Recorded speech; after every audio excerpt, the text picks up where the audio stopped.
4. Conversión de señales analógicas a digital.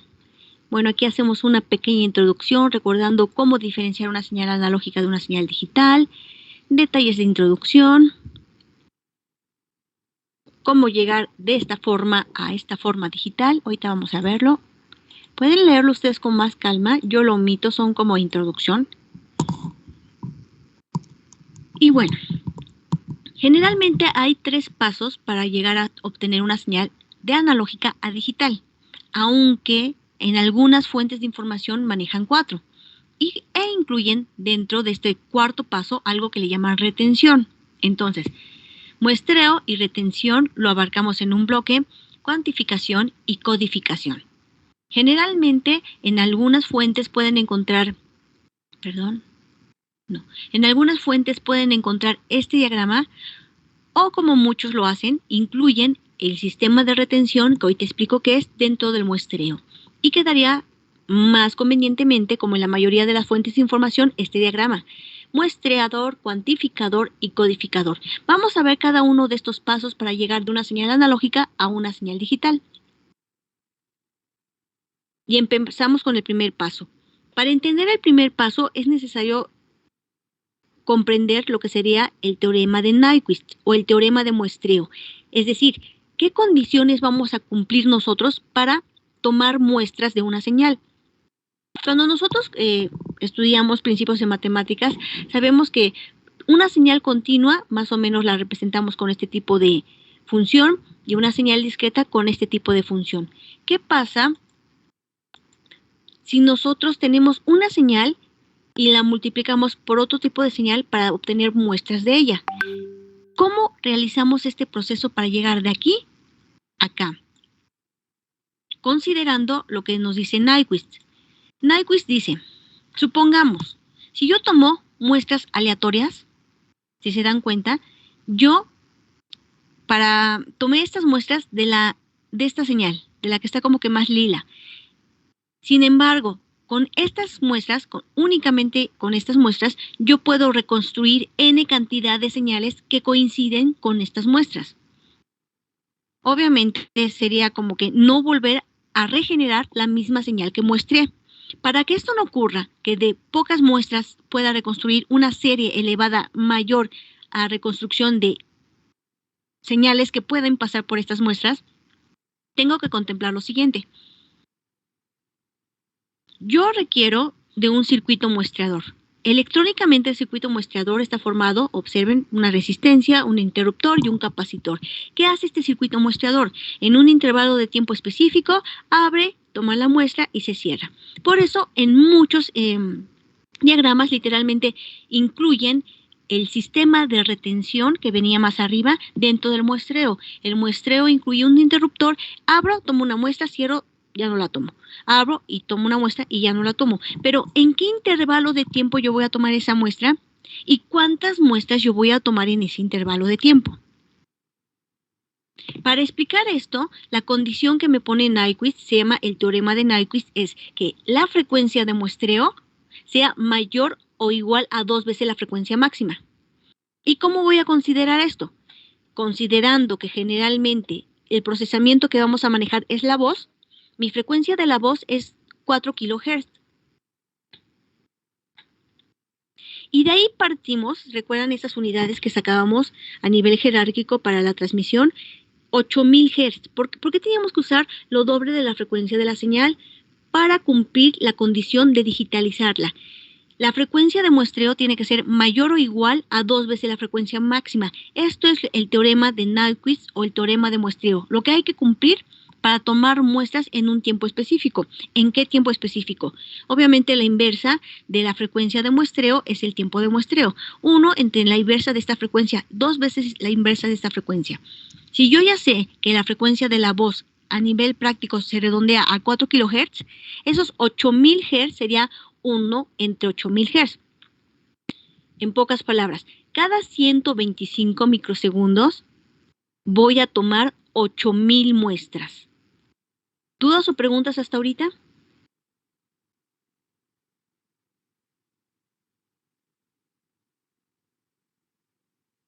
No, profesor.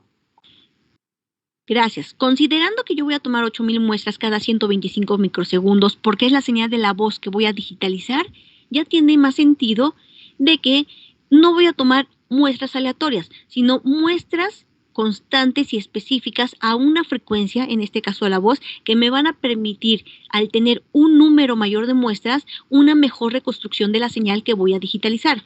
En pocas palabras, aquí en vez de tener pocas muestras, que sean como 7, tendría mínimo 8,000 cada 125 microsegundos y obviamente me permitiría tener una mejor reconstrucción cuando yo quiero volver a analógica mi señal. ¿Qué pasa cuando yo cumplo con este criterio? Bueno, cuando la frecuencia de muestreo es mayor, recuerden, el criterio dice mayor e igual, pero veamos cuando es mayor, a 2 veces la frecuencia. Pues mi espectro en función de la frecuencia tendría como que esta característica y al aplicar yo un filtro, generalmente es un filtro pasabajas, puedo recuperar de este espectro la información sin que haya traslapes entre mis distintos muestras ya tomadas. Entonces, cuando la frecuencia es mayor, no hay traslapes de las señales y la recuperación de la señal lo puedo realizar. Cuando tomo la frecuencia igual, cuando tomo la frecuencia igual a 2 veces la frecuencia de muestreo, ¿qué va a pasar? Pues igual tengo mi reconstrucción de este espectro en frecuencia y al aplicar nuevamente un filtro, no hay interferencia, puedo recuperar mi información. Entonces, cuando es mayor o igual la tasa de Nyquist, yo puedo recuperar la información sin que haya pérdidas. Por eso tengo que considerar este tipo de criterio. Si no lo considero y considero la frecuencia menor a 2 veces la que ya estamos manejando en este caso de la voz de 4 kHz, existe el traslape en el espectro de frecuencia. Y cuando yo aplico filtro pasabajas, no puedo recuperar la información, puesto que viene ya con interferencias de mi anterior señal y no se puede recuperar. En pocas palabras, yo requiero que sea mayor o igual para cumplir el criterio de Nyquist o el teorema de Nyquist y pueda recuperar mi señal sin interferencias. Cuando es menor, sí tengo una interferencia y en esta interferencia yo ya no puedo recuperar mi señal, hay pérdidas. A este fenómeno se le llama el fenómeno de aliasing y ocurre cuando la frecuencia de muestreo no cumple con el criterio de Nyquist, es decir, es menor a 2 veces la frecuencia permitida por la señal que vamos a digitalizar, en este caso la voz. ¿Dudas o preguntas hasta ahorita? Sí, bueno, yo sí tengo dudas. Perdón. Dime. Por ejemplo, en la frecuencia de cuando es mayor, en ese caso también no tendría, por así decirlo, como pérdidas también, o sea, no tanto como traslape, sino como pérdidas por no haber como que utilizado toda la señal. No, a lo mejor ahorita lo entiendes de una manera más específica. Te voy a mostrar 2 señales, una en función del tiempo, otra en función de la frecuencia. Esta, la que estás viendo aquí, supongamos que es en función de la frecuencia. Cada uno de estos espectros te indicaría lo que sería la muestra tomada en un determinado tiempo. A cada muestra en un determinado tiempo, de acuerdo al criterio, tú vas a... ¿Sabes?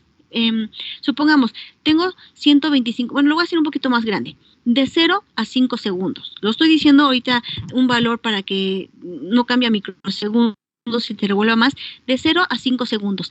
Si cada segundo, supongamos, yo tomo 10 muestras, esas muestras van a estar contenidas en este pequeño espectro.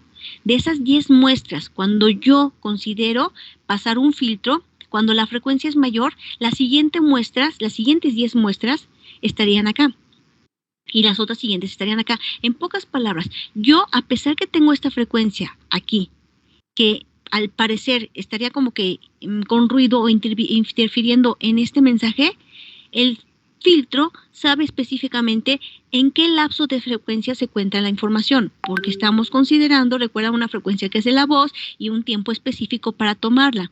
Es como si desplazáramos nuestra señal de un tiempo 0 a un segundo, sé exactamente cuántas muestras tengo que tener. Y pues por eso mismo, a pesar de que haya una frecuencia diferente, no interviene en la recuperación de esta señal cuando yo aplico ese filtro. No sé si quedó claro. Sí, muy claro. Gracias. Ok, de nada. ¿Alguna otra duda o pregunta?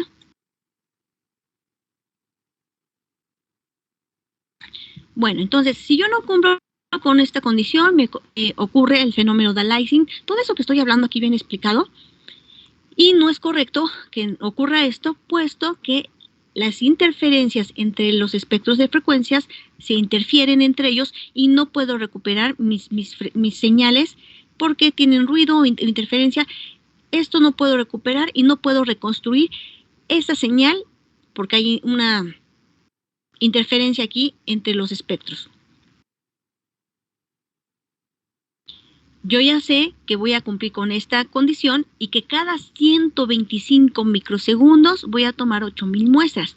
Y nuevamente repito, tengo una frecuencia específica donde tomé esas muestras y al aplicar el filtro, lo que comentaba Romy, obviamente no me va a afectar porque yo ya sé que en este lapso de frecuencias específicamente donde se encuentran las muestras tomadas. Y bueno, aplico un filtro pasa bajo ideal y obtengo sin ningún inconveniente la señal continua que quedó muestreada con este teorema de muestreo. Recuerden, aquí estoy haciendo la función inversa. Entra la señal muestreada, filtro y obtengo la señal continua. ¿Y qué hice acá? Arriba, pasó la señal continua y apliqué el circuito de muestreo y obtengo mis muestras. Fue lo inverso. Algo que es bien interesante que vean, entra mi señal analógica, entra al primer bloque de procesamiento para digitalizarla, en este caso lo que es el muestreo, y sale una señal de pulsos. Aquí es bien interesante recordar que la señal que yo obtengo es una señal PAM.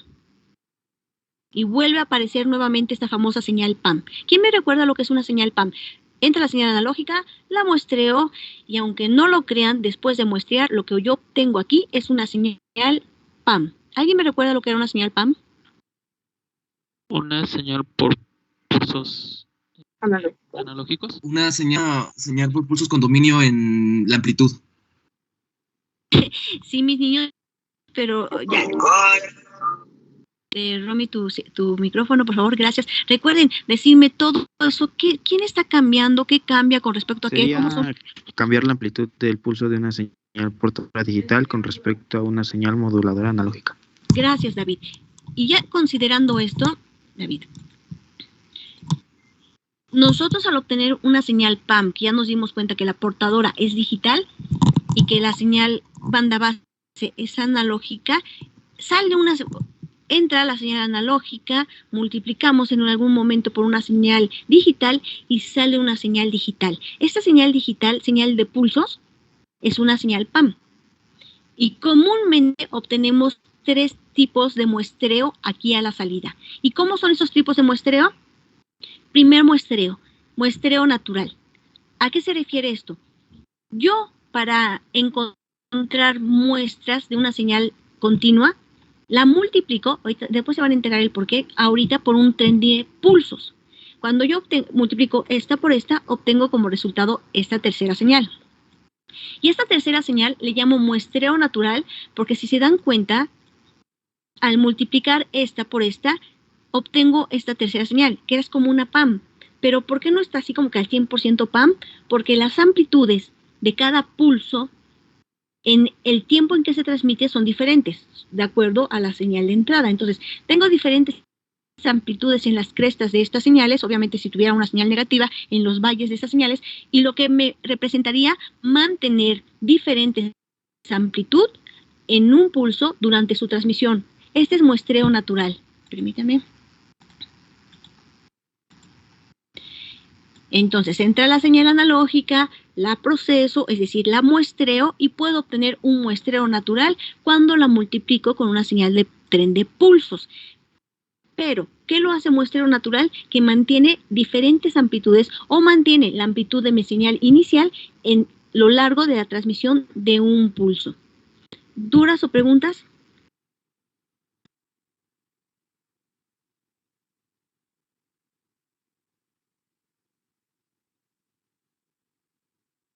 Vámonos al segundo muestreo. El segundo muestreo... Bueno, obviamente este muestreo natural sí se puede emplear. Sin embargo, el diseño a nivel electrónico para mantener diferentes amplitudes en cada pulso es mucho más costoso el implementarlo. Por lo cual, si se quiere obtener este tipo de muestreo natural, existen circuitos que lo pueden realizar, pero sería más costoso su producción. Por eso existe esta otra alternativa, que es el muestreo de cresta plana o de flat top. ¿Y qué implica? Implica nuevamente tener mi señal analógica multiplicada por un tren de pulsos, pero vean el detalle. Ahora voy a obtener la famosa señal PAM. Y esta señal PAM tiene continuidad de misma amplitud a lo largo de toda la transmisión del pulso. Entonces, este muestreo de cresta plana es la que más comúnmente se usa. Y créanme que la reconstrucción de una señal para que vuelva a ser analógica usando un muestreo de cresta plana a un muestreo de natural, no tienen muchas diferencias. Por lo mismo, la mayoría de los circuitos se adaptan a que muestrean con un muestreo de cresta plana o de flat top y obtendríamos una señal algo así. Muestreo de cresta plana o el segundo muestreo que obtenemos después de que pase por un circuito de muestreo. ¿Dudas o preguntas?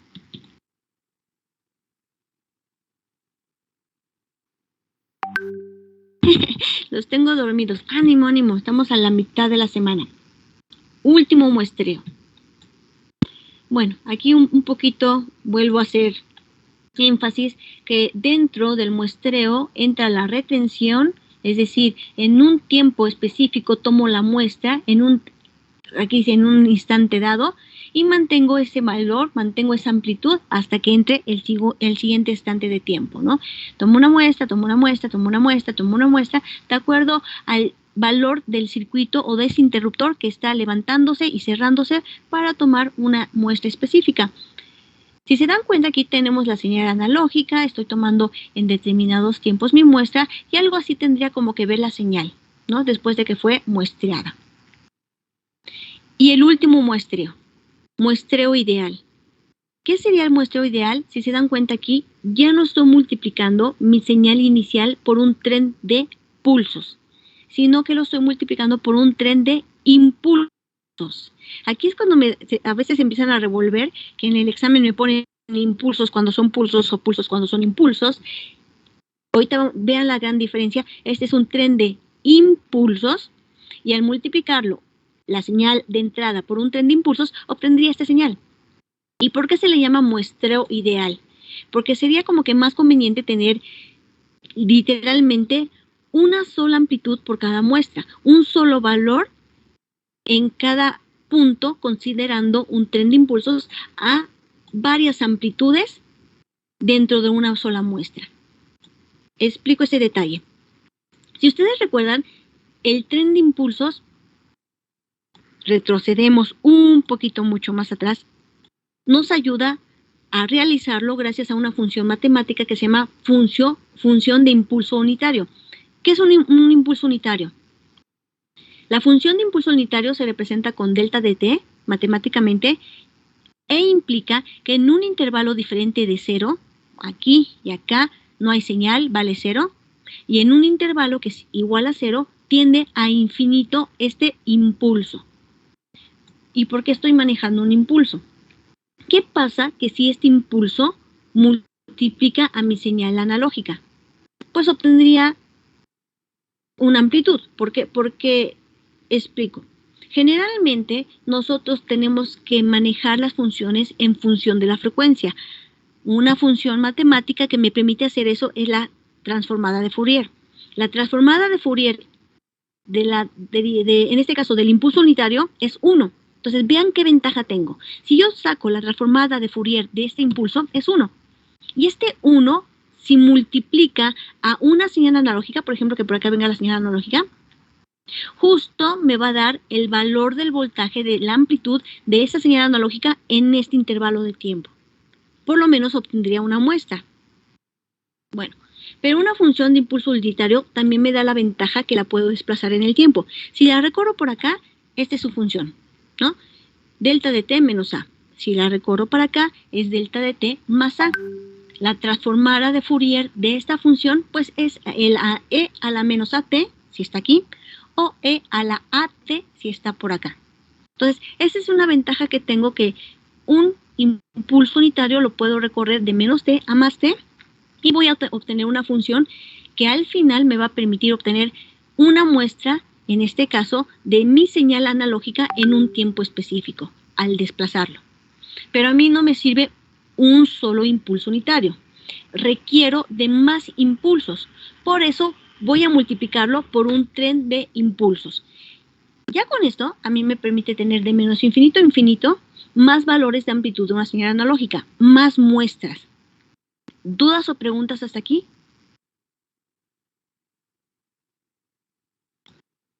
No, profesora. No, profesora. Gracias. No, profesora. Bueno, entonces yo ya multiplico, ya dije por qué multiplicábamos por un tren de impulsos, porque necesito tener más de una muestra. El tren de impulsos en función del tiempo es este. Y en función de la frecuencia, sacando la transformada de Fourier, es esta gráfica. Si se dan cuenta, no es mucha diferencia. Entonces, ¿qué hacemos? Yo tengo mi señal en el dominio del tiempo, mi señal analógica, la multiplico por un tren de impulsos y obtengo mi señal muestreada. Toda señal en el dominio de tiempo, acá viene, tiene su respectiva función en espectro en función de la frecuencia. Esta es la señal de la voz. Vean qué caótica y con amplitudes muy variantes es la señal de la voz. El espectro de la frecuencia de la señal la señal de la voz en función del tiempo es así. El espectro de la frecuencia de la voz tendría esta característica. Toda señal en función del tiempo tiene su respectivo espectro en función de la frecuencia. Y aquí lo vemos. En función del tiempo esta señal, ¿cómo es en función de la frecuencia? En función del tiempo, este tren de impulso, ¿cómo es en función de la frecuencia? En función del tiempo, mi señal muestreada, ¿cómo es en función de la frecuencia? Toda señal en función del tiempo tiene su respectivo espectro de frecuencia en dominio de la frecuencia. Y aquí viene un detalle. ¿Por qué yo tengo que cambiar una función en el dominio del tiempo para enviarla en el dominio de la frecuencia? Déjenme me cambio de pantalla. ¿Alguno de ustedes sabe por qué es necesario cambiar? La mayoría de las señales, si ustedes se dan cuenta, tienen que cambiarla o por algo existe Fourier. Esto lo logramos matemáticamente gracias a Fourier. Fourier nos permite cambiar en el dominio de la frecuencia cualquier función en el dominio del tiempo. Pero ¿por qué tenemos que cambiar en función de la frecuencia? Si no saben, 2 minutos. Búsquelo en internet, léalo, entiéndalo, me lo explican con sus propias palabras y tratamos de entender por qué es necesario cambiarlo en el dominio de la frecuencia. 2 minutos, por favor. Si lo encuentran, me levantan sus manitas y voy preguntando por orden de... Ok, Jonathan, ¿ya tan rápido lo leíste o ya lo sabías la respuesta? Bueno, dime tu punto de vista, ¿por qué es necesario cambiarlo al dominio de la frecuencia? Más bien me acordé de comunicaciones analógicas, sí, de comunicaciones analógicas, que nos dijeron que era mejor cambiarlo al dominio de la frecuencia por el hecho de que tiene una mejor manipulación de la señal.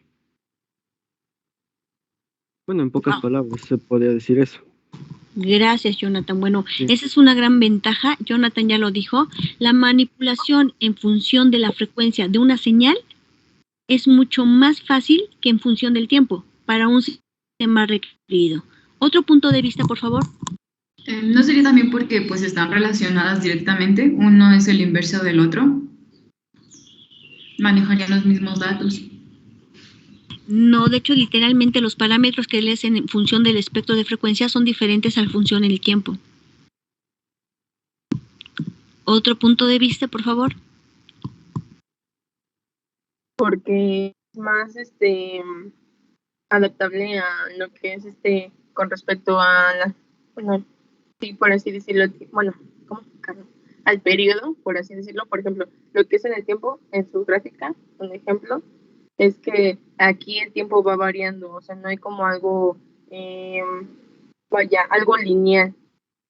Aquí siempre va a ir variando y no va a haber como que, digamos, esa función o esa señal siempre va a ir variando. Y con respecto a la frecuencia, o sea, ahora sí que el tiempo es el mismo, pero va a estar establecido en diferente frecuencia para que si no ya como lo que usted explicaba, no sé si la otra vez, que era en el video pasado, que se dejan ciertas señales para que no haya como justamente la intervención o pues la unión de ciertas señales y no genere interferencias, ¿no?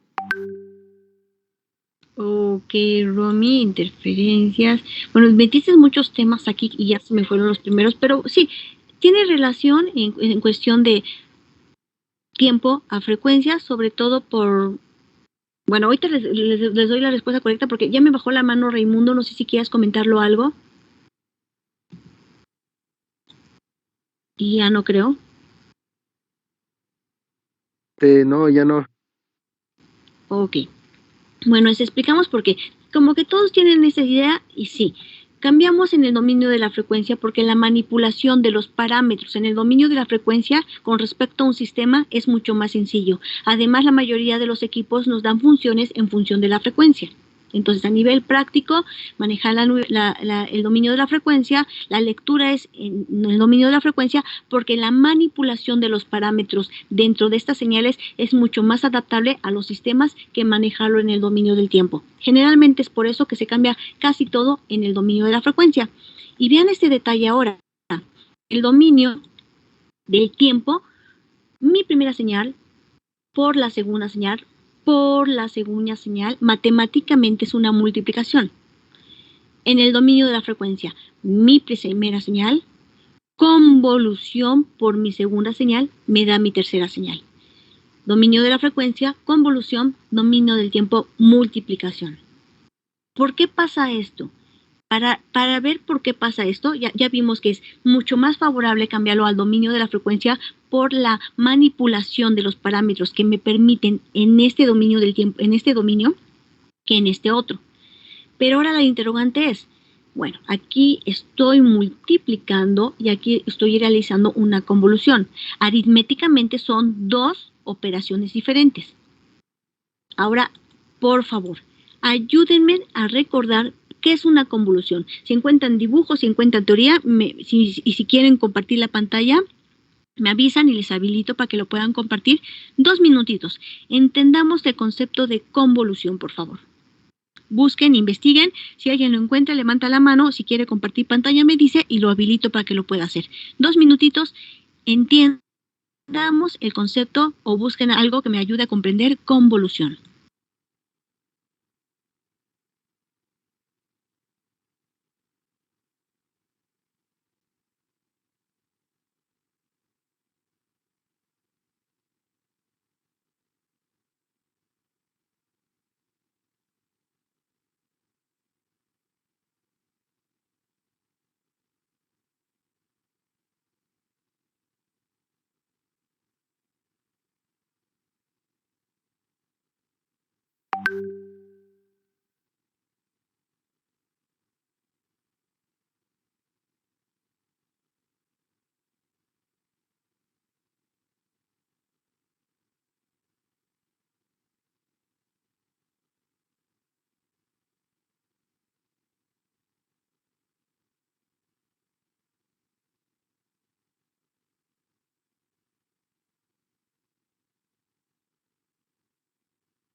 A ver, Romy, dime tu punto de vista que encontraste con respecto a convolución. Bueno, aquí dice que... Perdón, ¿gustas compartir la pantalla? Perdón, mil disculpas. ¿Gustas compartir la pantalla? Si gusta, no me importa. Ok, permíteme, déjame te habilito. Cuando gustes, puedes compartir tu pantalla. Lau, ¿también gustas compartir tu pantalla después de que hable Romy o nada más vas a comentarlo? No, profe, nada más lo voy a comentar. Ok, entonces esperamos que Romy comparta la pantalla y me explique su punto de vista, por favor, y después vamos contigo, Pau. ¿Se ve? ¿Perdón? Sí, ya se ve. Bueno, ahí hay un claro ejemplo de lo que encontré de convolución, que es una... Bueno, hasta donde yo recordaba, creo que esto lo vimos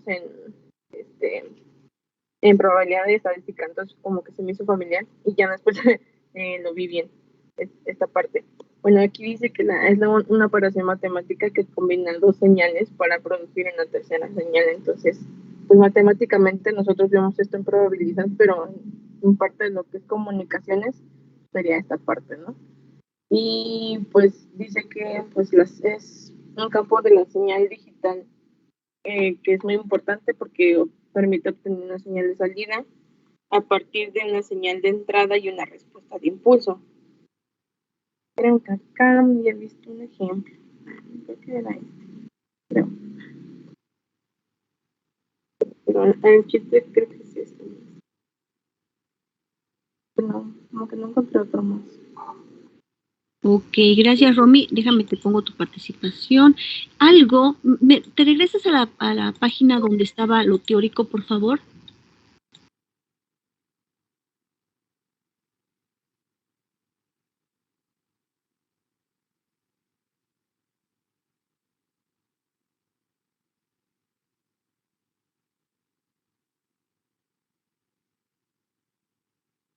Gracias. Algo que me inquieta bastante es generalmente el cómo se definen en muchas páginas como que no es tan correcto lo que están diciendo.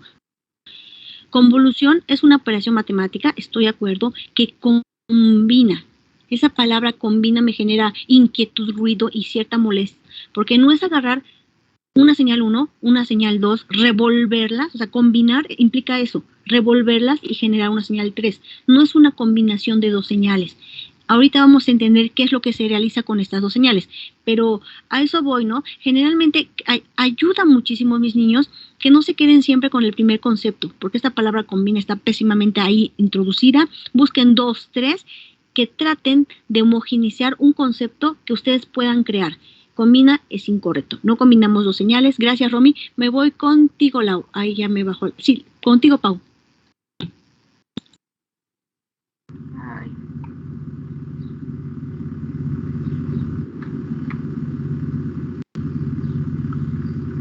Pero siempre sí le voy a compartir la pantalla. Permíteme habilitarte. ¿Listo, Pau? Cuando gustes. Ok.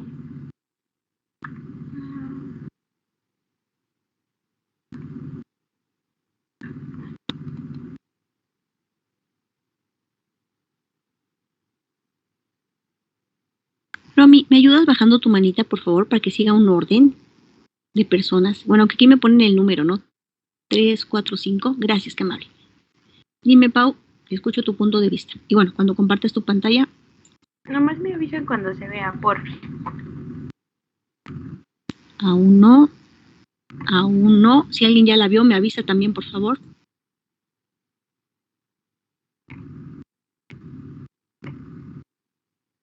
No, Pau, yo no estoy viendo nada aún. No sé si tus demás compañeros. ¿Alguien ya está viendo algo de Pau? No, todavía no. No, No, ahora sí. Ya está. Gracias.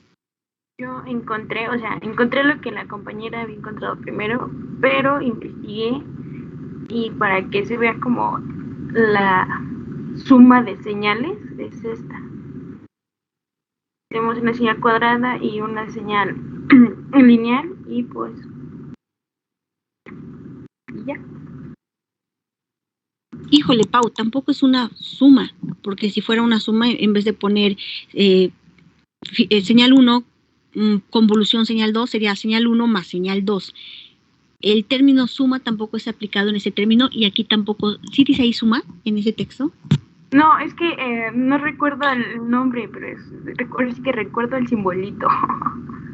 Ok, pero no, Pau, no es una suma. ¿Y cómo definirías de lo que has leído lo que sería una convolución? ¿Qué entendiste tú? Es que es como la combinación de dos señales, dependiendo de los parámetros de lo que quieras ver. Si en el parámetro A quieres ver, no sé, en este caso, bueno, es como adaptar una señal a otra, más bien. O sea, aquí está la señal cuadrada y quiero ver adaptada una señal triangular. Entonces, en ese espacio, entonces, la señal cuadrada, a ver, déjame le quito el zoom.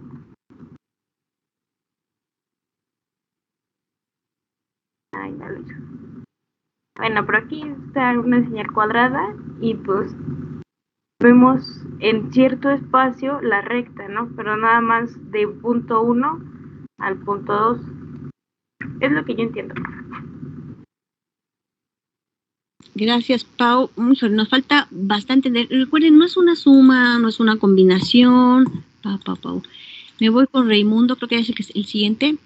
No, Laura, perdón, Laura. Ya te hice bajar tu manita. No, ahí estás. Laura, tu punto de vista de lo que es convolución, por favor. ¿Gustas compartir la pantalla? Pues voy a tratar. ¿Gustas que compartir tu pantalla para que te habilite o nada más vas a comentarlo?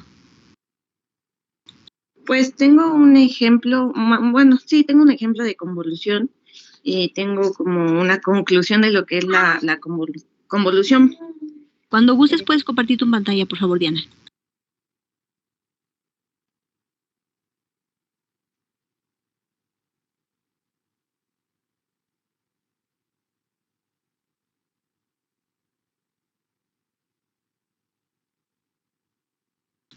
Listo, ya lo vemos. ¿Se ve? ¿Sí? Bueno, ya tengo que la convolución es una operación matemática que consiste de, bueno, yo lo tengo así, de 4 pasos, que vamos a tener 2 señales y a una la vamos a invertir, que es esta. Entonces se invierte la señal y después se va a desplazar la señal invertida. Y ya que tenemos este cambio, se multiplica por la señal con la que se va a convolucionar. Y al final, si es una señal discreta, se va a sumar término a término. Y si es una señal en tiempo continuo, lo que se hace es integrar. Entonces aquí se ve más o menos el proceso de las 2 señales que se van a convolucionar. Esta que se invierte y se desplaza y la multiplicación. Y bueno, aquí tenemos el ejemplo. Es lo que yo tengo de convolución. Muchas gracias, Diana. De hecho, tu ejemplo está perfecto. Ahorita lo explicamos de una manera... Yo creo que ya con estos ejemplos me quedo. 1000 disculpas. Diana. Muchas gracias. Excelente ejemplo. Bueno, explico rápidamente. Bueno, ni modo que no nos pase. ya los desmotivé. Voy a explicar. Voy a compartir yo mi pantalla. Tengo por aquí algo muy similar. Muchas gracias, Diana. Excelente dibujo. Voy a compartir algo que ya mostró Romy, pero vamos a explicarlo rápido y veloz, porque ya nos quedan 2 minutos y en 2 minutos sí entendemos.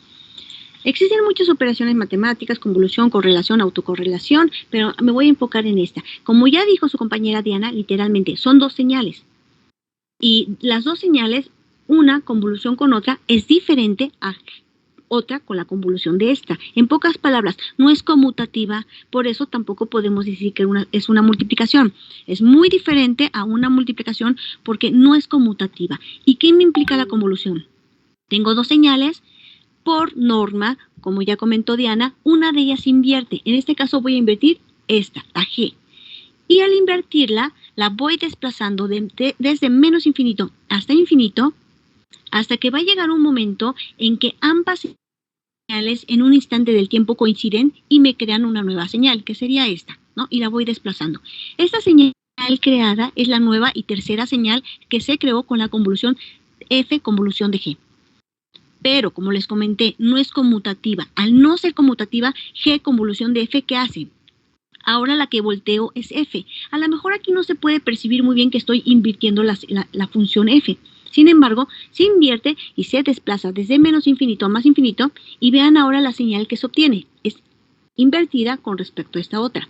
Entonces, no es combinar, no es ni esta y esta no lo estamos revolviendo para obtener una nueva señal, sino simplemente una de ellas se invierte, se desplaza de menos infinito a más infinito y la señal en el tiempo en que coinciden ambas señales es una tercera señal generada que es la convolución de una función con respecto a otra. ¿Dudas o preguntas hasta ahorita de convolución? ¿Puede repetir ese último parte, maestra? Sí. La convolución de una señal implica tener 2 funciones. Por misma normatividad regla, una de ellas invierte. Aquí se ve más claro. Al invertir vean, la estoy invirtiendo, la desplazo desde menos infinito a más infinito. Al irla desplazando en un intervalo de tiempo, ambas señales van a converger. Esta nueva convergencia me genera una tercera señal, que sería esta verde. Y esta tercera señal sería el resultado de la convolución de la primera función, convolución de la segunda función. Al no ser conmutativa, implica que no es lo mismo esta función que esta otra función. Porque, si se dan cuenta, f convolución de g es el resultado de la señal y g convolución de f es esta otra el resultado de la señal. Son dos señales diferentes por el orden en la cual se realiza la convolución de las señales. ¿Dudas? ¿Preguntas? No, profe. No, profesora. Bueno, pues ya los dejo. Muchísimos. Espero que les haya ido bien en sus exámenes. Tengan un excelente día. Los escucho hasta el próximo lunes. Cuídense mucho y partimos de aquí para seguir el siguiente tema el próximo lunes. Hasta luego.